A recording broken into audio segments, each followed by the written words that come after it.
வணக்கம். நியூஸ் 18 தமிழ்நாடு செய்திகளுக்காக நான் ஸ்ரீராம். முதலில் இந்த நேரத்திற்கான தலைப்புச் செய்திகளை பார்க்கலாம். பிரதமராக நரேந்திர மோடியை ஒருமனதாக தேர்வு செய்தது தேசிய ஜனநாயக கூட்டணி. குடியரசுத் தலைவரை இன்று சந்தித்து ஆட்சி அமைக்க உரிமை கோருகிறார் நரேந்திர மோடி.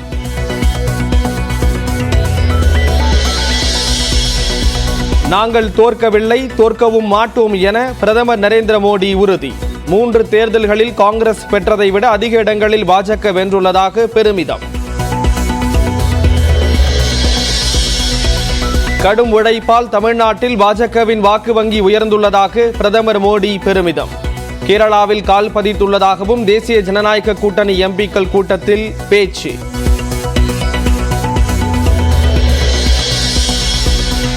இவிஎம்களை விமர்சித்த எதிர்க்கட்சிகள் தேர்தல் முடிவு வெளியான போது வாய்மூடியது ஏன் என மோடி கேள்வி. ஜனநாயக நடைமுறை மீதான மக்களின் நம்பிக்கையை தகர்க்க எதிர்க்கட்சிகள் முயன்றதாக விமர்சனம்.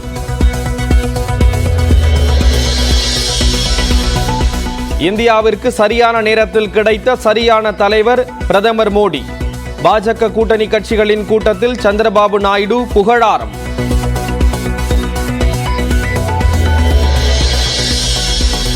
எப்போதும் நரேந்திர மோடியுடன் இருப்போம் என நிதிஷ்குமார் உறுதி. தோற்ற தொகுதிகளிலும் அடுத்த முறை வெல்வோம் என நம்பிக்கை.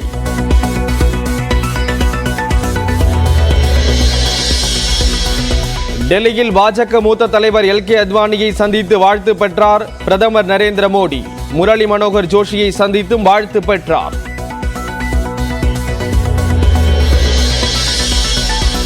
தமிழ்நாட்டில் பாஜகவுக்கு தனியாக வாக்கு அதிகரிக்கவில்லை என மாநில காங்கிரஸ் தலைவர் செல்வ பெருந்தகை கருத்து. மக்களவை தேர்தலில் கிடைத்தது கூட்டணி கட்சிகளின் சமூக வாக்குகள் தான் என பிரதமர் கருத்துக்கு பதில். அதிமுக பாஜக கூட்டணி பற்றி வேலுமணி அனுமானத்தில் பேசியிருக்க கூடும் என ஜெயக்குமார் விளக்கம். பாஜகவுடன் இப்போதும் எப்போதும் கூட்டணி இல்லை என்றும் திட்டவட்டம்.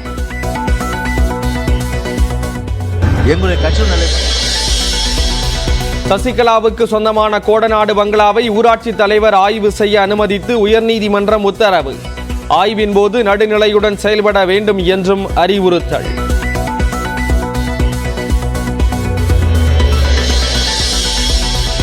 நீட் தேர்வு முடிவுகளில் குளறுபடி என முதலமைச்சர் மு.க. ஸ்டாலின் கண்டனம். மத்திய அரசின் அதிகார குவிப்பின் குறைபாட்டை வெட்ட வெளிச்சமாக்குவதாக விமர்சனம்.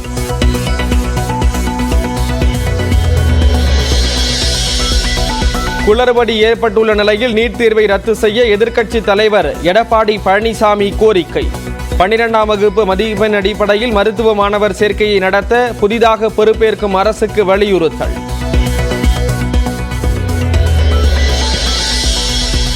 நாளை மாலை 6:30 மணிக்கு திமுக எம்பிக்கள் கூட்டம்.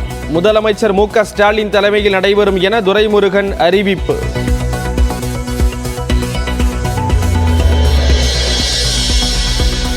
மாநில கட்சியாக அங்கீகாரம் பெறும் விசிக நாம் தமிழர் கட்சிகளுக்கு விஜய் வாழ்த்து. நாடாளுமன்ற தேர்தலில் மக்களின் நம்பிக்கையை பெற்றுள்ளதாக புகழாரம்.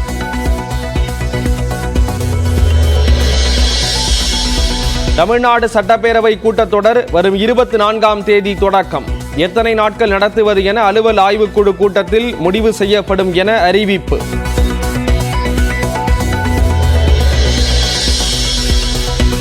கோவை, திருச்சி, தேனி உள்ளிட்ட 15 மாவட்டங்களில் இன்று கனமழைக்கு வாய்ப்பு. தமிழ்நாட்டில் மேலும் 4 நாட்களுக்கு மிதமான மழை தொடரும் என வானிலை மையம் தகவல்.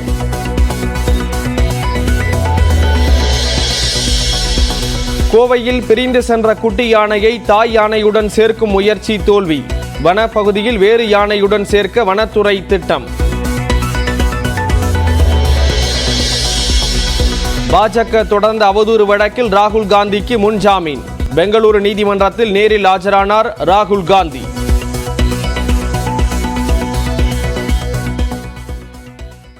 தேசிய ஜனநாயக கூட்டணியின் நாடாளுமன்ற குழு தலைவராக நரேந்திர மோடி ஒருமனதாக தேர்வு செய்யப்பட்டுள்ளார். இதையடுத்து குடியரசுத் தலைவர் திரௌபதி முர்முவை மோடி இன்று சந்தித்து ஆட்சி அமைக்க உரிமை கோரவுள்ளார். மக்களவை தேர்தல் முடிவுகள் வெளியான நிலையில் தேர்தலில் வெற்றி பெற்ற பாஜக தலைமையிலான தேசிய ஜனநாயக கூட்டணியின் புதிய எம்பிக்கள் கூட்டம் பழைய நாடாளுமன்ற கட்டடத்தில் நடைபெற்றது. இந்த கூட்டத்தில் அமித்ஷா, நிதிஷ்குமார், சந்திரபாபு நாயுடு, அஜித் பவார், சிராக் பாஸ்வான் உள்ளிட்டோர் கலந்து கொண்டனர். தமிழ்நாட்டில் இருந்து பாஜக மாநில தலைவர் அண்ணாமலை, எல் முருகன், ஓ பன்னீர்செல்வம், ஜி.கே. வாசன் ஆகியோரும் பங்கேற்றனர். இதனிடையே கூட்டத்தில் பங்கேற்க வந்த நரேந்திர மோடிக்கு அனைவரும் எழுந்து நின்று கைத்தட்டி வரவேற்றனர். அப்போது நாடாளுமன்றத்தில் வைக்கப்பட்டுள்ள அரசியல் சாசன புத்தகத்தை மோடி தொட்டு வணங்கினார். विधान को नमन कर रहे भारत माता की, भारत माता की, वंदे वंदे वंदे वंदे. இந்த கூட்டத்தில் தேசிய ஜனநாயக கூட்டணியின் நாடாளுமன்ற குழு தலைவராக நரேந்திர மோடி தேர்வு செய்யப்பட்டார். நாடாளுமன்ற என்டிஏ குழு தலைவராக மோடியை ராஜ்நாத் சிங் முன்மொழிய அமித்ஷா வழிமொழிந்தார். பாஜக தேசிய தலைவர் நட்டா, மூத்த தலைவர் நிதின் கட்கரி உள்ளிட்டோரும் மோடி பெயரை வழிமொழிந்தனர். அப்போது எம்பிக்கள் மோடி மோடி என முழக்கமிட்டு அதனை உற்சாகமாக ஏற்றுக்கொண்டனர். नरेंद्र मोदी जी के नाम का प्रस्ताव करता हूं।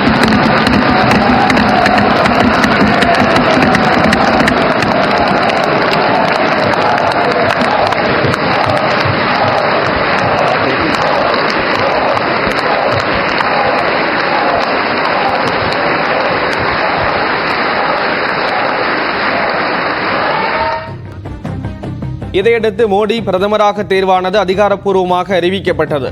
தொடர்ந்து இன்றே குடியரசுத் தலைவர் திரௌபதி முர்முவை சந்திக்கும் மோடி மக்களவையில் தனக்கு உள்ள ஆதரவு எம்பிக்களின் பட்டியலை வழங்கி ஆட்சி அமைக்க உரிமை கோர இருக்கிறார். சென்னை சத்தியமூர்த்தி பவனில் முன்னாள் மத்திய அமைச்சர் ப. சிதம்பரம் செய்தியாளர்களை சந்தித்து வருகிறார். அந்த நேரலை காட்சிகள் நான் நம்புறேன். ஆனால் இவையெல்லாம் தயாரிக்கப்பட்ட எக்ஸிட் போல் கருத்து கணிப்புகள். நானும் வாக்குப்பதிவு அன்று பல இடங்களுக்கு, பல வாக்குச்சாவடிகளுக்கு சென்றேன். எங்களுடைய நண்பர்களும் சென்றார்கள். எந்த வாக்குச்சாவடியிலையும் எந்த கருத்து கணிப்பாளர்களோ வெளியில நின்று வெளியில வர்ற வாக்காளரை கேட்டு கருத்து கேட்டதாக எந்த செய்தியும் கிடையாது, எந்த பத்திரிகை செய்தியும் கிடையாது, எந்த தொலைக்காட்சி செய்தியும் கிடையாது. இருந்தாலும் திடீரென்று நாங்கள் இத்தனை லட்சம் பேரிடம் கருத்து கணிப்பு செய்தோம் அப்படின்னு சொல்லி 350, 400 என்று கடைசியில் எல்லாத்தையும் சேர்த்து பார்த்தா அந்த 350ல் நிற்கிறாங்க. எப்படி எல்லாரும் இந்த 350 என்ற எண்ணுக்கு வர முடிந்தது? அதற்கு காரணம் ஒரு இடத்துல தயாரிக்கப்பட்டு அவர்களுக்கெல்லாம் போட்டோ காப்பி எடுத்து கொடுத்து இதில் 10 கூட்டி 10 குறைச்சு உங்கள் தொலைக்காட்சியிலே போடுங்கள் என்று சொல்லி எல்லா தொலைக்காட்சிகளிலேயும் இந்த 350, 400 என்ற எண்களை வெளியிட்டு பொய் பிரச்சாரம், மக்களை முட்டாளாக்கினார்கள். இதற்கு வேறு காரணங்கள் இருக்கலாம். அந்த காரணங்கள் எல்லாம் போக போகத்தான் தெரியும். எந்த அளவுக்கு மக்களை முட்டாளாக்க முடியும் என்று பாரதிய ஜனதா கட்சி முயற்சி செய்தது என்பதை பார்த்தோம். அதையெல்லாம் மீறி இன்று பாரதிய ஜனதா கட்சிக்கு இந்த நாட்டு மக்கள் அடக்கத்தை கற்று தந்திருக்கிறார்கள்.